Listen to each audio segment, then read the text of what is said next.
Olá! Câncer de pulmão de pequenas células é a neoplasia com maior associação com o tabagismo. Representa cerca de 15% de todos os tumores de pulmão. É uma neoplasia neuroendócrina de alto grau, um curto tempo de duplicação, uma alta taxa de proliferação e um grande potencial de gerar metástases. Tem uma marca molecular característica, que é a inativação universal de dois grandes genes supressores tumorais, o TP53 e o gene do retinoblastoma.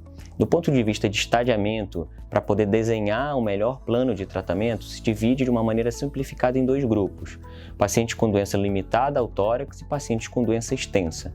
Este último são pacientes, por exemplo, que têm alguma metástase extratorácica ou têm um volume de doença intratorácica muito grande, para os quais a associação de quimioterapia e radioterapia concomitantes seria impraticável.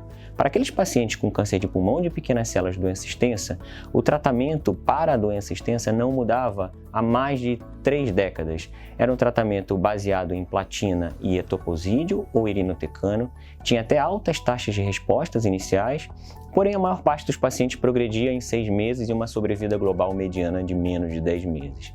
Por isso vem aí a imunoterapia realmente para mudar a história natural desses pacientes com câncer de pulmão de pequenas células.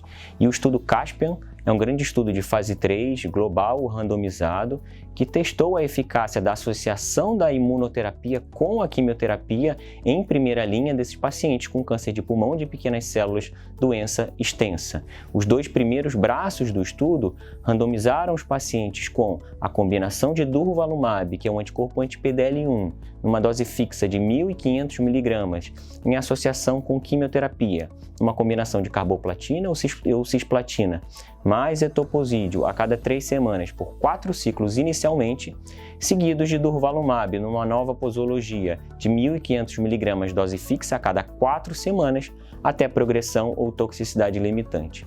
O braço controle era o tratamento convencional, com platina e etoposídeo, por até 6 ciclos, e os pacientes poderiam receber a radioterapia profilática de crânio total de acordo com o investigador.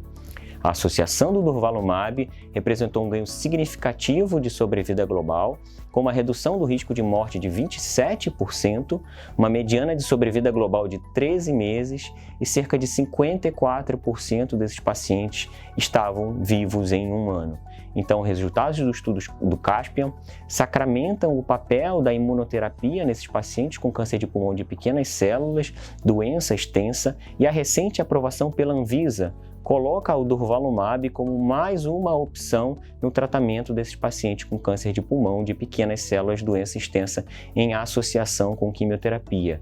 Então, vale ressaltar que a imunoterapia está indicada sempre que possível em todos os pacientes com câncer de pulmão de pequenas células, doença avançada, excetuando, claro, aqueles com contraindicação, como pacientes com alguma doença paraneoplásica de natureza autoimune.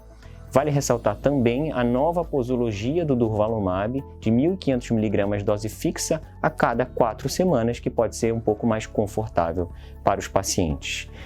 Um pouco diferente do que a gente vê com câncer de pulmão de não pequenas células, a expressão de PDL1 nas células tumorais não parece ser um fator preditivo de resposta à imunoterapia nesse cenário.